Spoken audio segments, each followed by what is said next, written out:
Deux autres tables rondes. On va maintenant accueillir David Gruson, qui est fondateur d'Ethique IE. Voilà, je vais vous demander de nous rejoindre, puisqu'on va parler d'éthique et de données de santé, et plus précisément de la garantie humaine de l'IA en santé respiratoire. Alors David, voilà, vous prenez un micro, puis vous venez à côté de moi si vous voulez, ou vous restez loin, c'est comme vous le souhaitez. Bonjour. Peut-être on va commencer avec des définitions, si vous le permettez. Qu'est-ce que le concept de garantie humaine dans l'intelligence artificielle en santé? Eh ben, merci de l'invitation, merci à Frédéric Le Guillou et à l'équipe de Santé Respiratoire France. En fait, cette notion, d'abord, c'est un principe qui est fondamental et qui est partagé et qui a été co-construit, co-porté par évidemment Frédéric, les équipes de Santé Respiratoire France depuis un certain nombre d'années, et puis par les intervenants de la table ronde précédente. Voilà, vous avez fait, Bruno, les choses sont parfaitement organisé, puisque c'est un principe qui a été porté, et je salue Corinne Collignon qui évidemment ne m'écoute pas de la même manière que Floré Filleul, mais la Haute Autorité de Santé et l'Agence de l'Innovation en Santé ont porté cette notion de la même manière que Yann Mel, Lodouarin et les équipes du ministère. Il faut mesurer le chemin qui a été parcouru et le moment dans lequel on est sur l'IA, dont on sait qu'elle est fondamentale en santé respiratoire, hein, sous le contrôle des professionnels dans la salle, puisqu'on est maintenant à 3 mois de l'entrée en vigueur du règlement européen sur l'IA. Et ce qui était une idée au départ qui est en fait très intuitive, hein. Il n'y a rien d'abstrait ou théorique là-dedans. C'est ces systèmes d'IA qui sont intéressants pour l'innovation numérique en santé. Il faut les garder sous une supervision des professionnels de santé et des représentants des patients.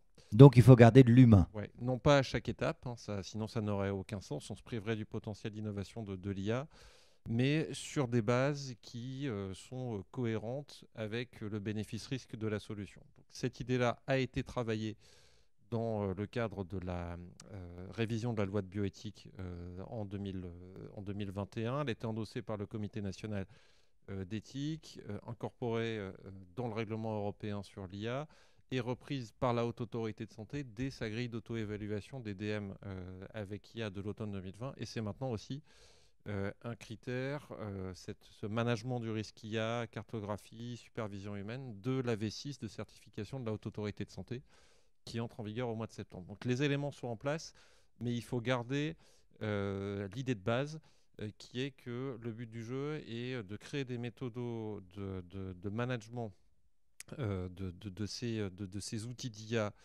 en santé respiratoire et plus largement dans l'IA à haut risque, puisque vous savez, le règlement européen, il est assis sur cette notion d'échelle d'évaluation du risque, où on va graduer, ce qui est une bonne chose, l'intensité de la régulation en fonction du niveau de risque du système. Quand on va être sur de l'IA de back-office pur, on va avoir des process de suivi, de transparence organisée. Quand on va être sur de l'IA qui vraiment est engageante sur le suivi du patient, le diagnostic médical, mais aussi le même raisonnement vaut pour les autres systèmes d'IA à haut risque, dans le champ de l'éducation, dans le champ de la sécurité intérieure. Il va falloir avoir un contrôle humain effectif, traçable, proportionné.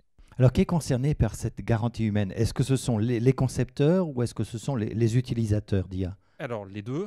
Les deux, mon Et général. donc, du coup, le texte européen prévoit ces éléments-là. À l'article 14, les concepteurs de systèmes d'IA. À l'article 26, les utilisateurs. Et donc, du coup, on est dans une phase où là, le moment dans lequel dont on sort est un moment qui était un moment de précurseur. Je parlais des précurseurs institutionnels. Vous avez aussi des concepteurs qui se sont mis dans le process. Je pense notamment sur l'apnée du sommeil à Apnéal, qui s'est lancé dans le dispositif, à Biosensi, avec qui on a co-construit le projet que tu as mentionné en début de séance sur Prédicare, sur le challenge prévention, qui intègre en base ces éléments de garantie humaine de l'IA. Et il faut maintenant donner des métriques, labelliser ces outils.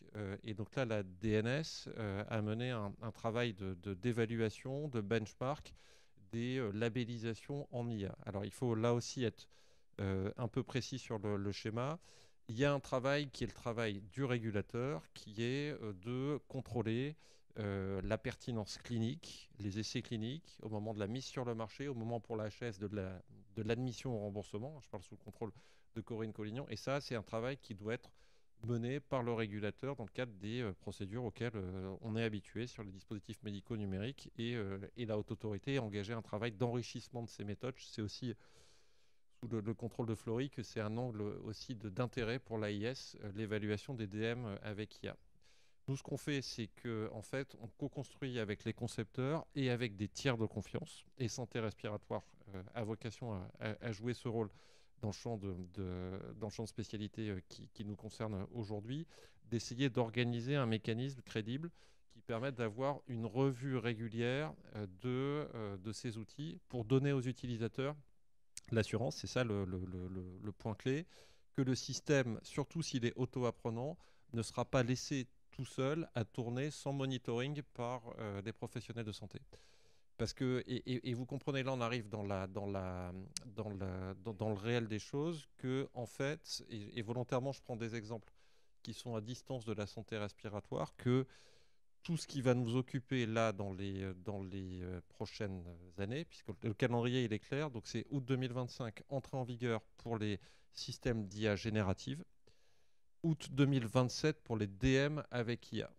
Et entre les deux, vous avez la barre d'août 2026 qui est celle des systèmes qui interviennent en santé et qui ne sont pas des DM. Donc c'est en gros le champ de tout l'éducation thérapeutique, l'observance des traitements.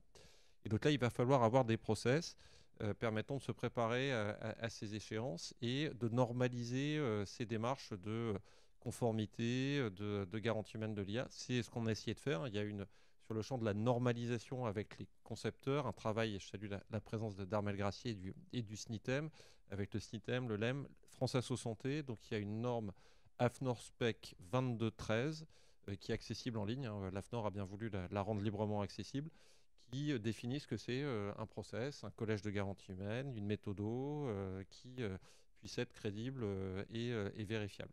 Alors, si vous permettez, David, Oui. je voudrais qu'on regarde très concrètement. Aujourd'hui, j'ai un projet dans le secteur de la santé qui fait appel à l'intelligence artificielle. Comment je dois procéder?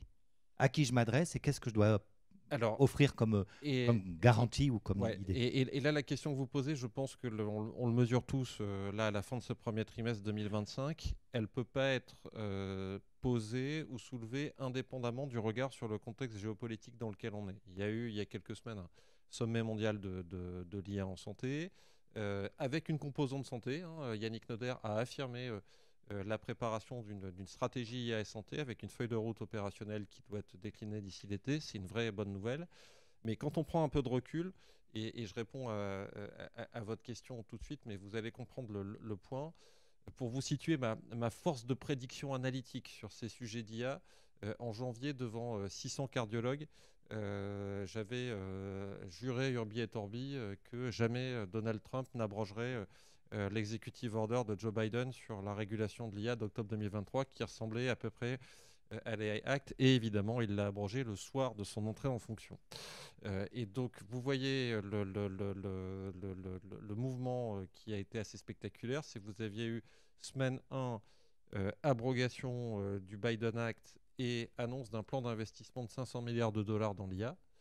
Et semaine 2, percée de DeepSeek et crash de 600 milliards de la valeur de la valorisation de Nvidia. Donc, c'est ce qu'on appelle en anglais du Pas-de-Calais un backlash.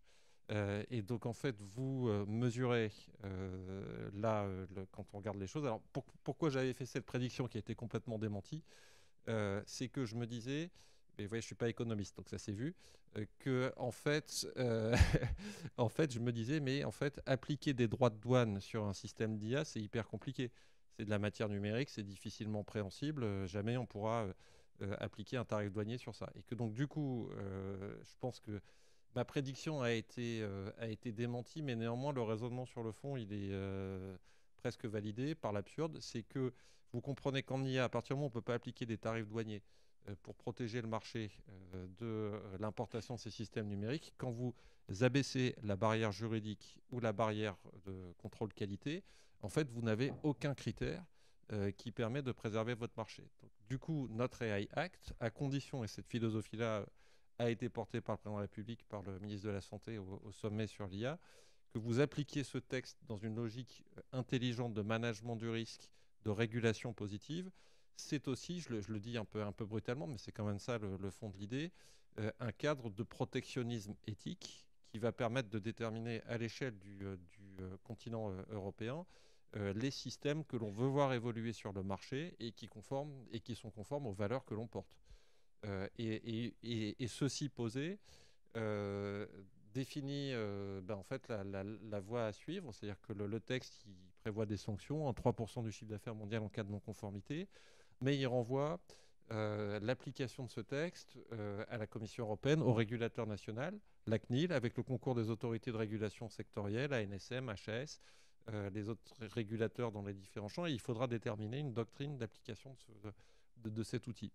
Et donc vous comprenez la voie de passage, hein, qui là va être vraiment un art d'exécution, de régulation positive de tout ça, pour avoir une approche qui soit conforme à l'innovation et qui soit pas une approche réglementariste qui bloquerait tout, mais qui permette d'incuber les choses. Il y a, pour être encore plus concret et répondre directement à votre question, des incitatifs qui existent. Par exemple, à partir d'août 2027, l'obtention du marquage CE sera conditionnée par la conformité règlement européen sur l'IA et donc du coup la garantie humaine sur les DM avec IA. Et donc pour le formuler autrement, pour un concepteur de système d'IA, priorité, et répondre à votre question, priorité au développement de la tech, mais plus il investit tôt sur ces questions de régulatory, de régulation éthique, de supervision humaine, plus il augmente ses chances d'avoir son marquage, et c'est important de le maintenir au fil du temps, parce que vous savez, quand les systèmes sont évolutifs, pour les systèmes auto-apprenants, en cas de changement substantiel du dispositif, il faut réactualiser le marquage.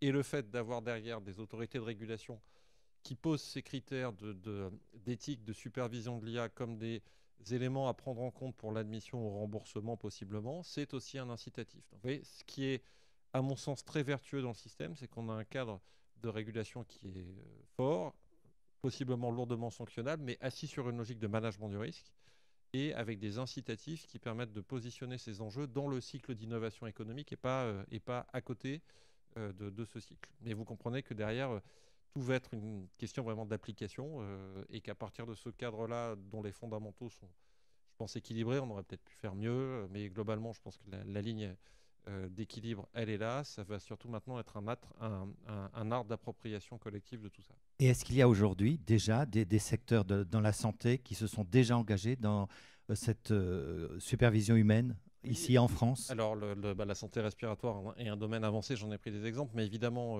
vous avez aussi d'autres secteurs. Le premier dispositif de garantie humaine qui a maintenant 4 ans, on l'a construit sous égide d'un tiers de confiance qui est l'Union française pour la santé bucco-dentaire.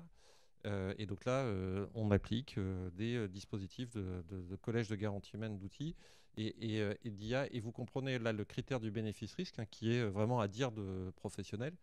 Il doit se définir à la fois en fonction des standards professionnels, mais aussi de l'expérience réelle. Par exemple, sur les systèmes bucco-dentaires, ça fait longtemps qu'on applique des dispositifs de supervision humaine très échantillonnés. C'est-à-dire, par exemple, sur un système de reconnaissance d'image, de prise d'image dans la bouche d'un patient pour aller détecter le risque carieux et le risque inflammatoire en EHPAD, on ne revoit que quelques dizaines de dossiers par an sur plusieurs milliers de dossiers qui sont vus par IA. Parce que la pratique du tiers de confiance Union française pour la santé bucco-dentaire a permis d'étalonner ces standards. Et à contrario, au domaine de percée majeure sur l'IA, l'oncologie, évidemment, on mettra beaucoup de temps, si on y arrive un jour, et je ne crois pas nécessairement qu'il faille y arriver, mais ce n'est pas à moi de le dire, à se détacher d'une obligation de revue systématique, par exemple, d'images, d'interprétation de mammographie, pour dépister le cancer du sein, le cancer du côlon. On travaille ici avec l'écosystème de la filière intelligence artificielle et cancer, et avec Unicancer dans ce champ-là. Donc vous voyez, l'enjeu, il est clé, c'est quel contrôle humain pour proportionner au bénéfice-risque de la solution les choses et donner de l'assurance que pour les patients, ces systèmes seront revus par des médecins. Alors, je présume que quand on regarde la planète entière, tous les pays du monde ne partagent pas peut-être ce concept de garantie humaine. Et dans ce cas-là, est-ce qu'il n'y a pas des risques de concurrence, tout simplement, avec des pays moins regardants de ce côté-là? Alors oui, bien sûr, même si là, il y aura un point de doctrine important à préciser, parce que même si le Biden Act a été abrogé, la FDA appliquait cette notion de human oversight depuis 2021. Donc là, il faut voir comment l'Agence de sécurité sanitaire américaine résistera ou ne résistera pas à ce changement de cadre. Mais vous avez raison, là, le sujet, il repose sur la question de la crédibilité collective et de l'assise qu'on va donner à l'application de ce règlement européen sur l'IA. Et alors là c'est plutôt l'ancien DG de CHU qui parle. Quand est entré en vigueur le RGPD, moi j'étais DG du CHU de La Réunion, et honnêtement, je me suis préparé au truc 2 mois avant, quoi, en disant mais c'est quoi vraiment j'ai autre chose à faire. Je pensais que ce cadre serait un cadre excessif, bloqueur au niveau européen, et l'histoire m'a plutôt démenti, je pense. Ce RGPD nous sécurise et il a amené un alignement des pratiques, et en fait les géants du numérique, y compris américains, ont accepté pour la plupart de jouer selon nos règles, et quand ils ne l'ont pas fait, ils se sont pris des sanctions très lourdes de la Commission européenne. Donc je pense qu'il faut avoir une approche un peu pratique des choses. Et ce que, pour vous dire le fond de ma pensée, ce que je craignais un peu du sommet mondial sur l'IA, c'est que on ait un discours sur l'affaiblissement de ce cadre de régulation. Et on voit bien que c'est un équilibre, pragmatique. J'ai eu l'arrivée de Jean-Louis Freiss, et on a suivi ça aussi ensemble très précisément. C'est un équilibre à réguler, à caler entre trop de régulation et soutien à l'innovation. Et là, dans le sommet mondial sur l'IA, ce qui en sort, c'est que le règlement européen sur l'IA est maintenu intact, en pleine force, dans le calendrier que je viens d'évoquer, mais il y a une philosophie applicative reposant sur cette notion de management du risque, de régulation positive. Donc c'est ça qu'il faut porter et soutenir, quoi. Bien, merci beaucoup. Merci de ce témoignage, David Guzzo. Puis, vous voyez, ça fait tout à fait le pendant avec la table ronde suivante, puisqu'on va, dans la table ronde suivante, voir si on peut concilier l'humain et le numérique. Voilà, vous voyez, c'est un peu mon deuxième métier. Je fais des transitions de table ronde. Donc, si vous n'hésitez pas, pour vos événements, vos bar mitzvahs, je suis à disposition. Merci à vous. Merci en tout cas. Merci, David.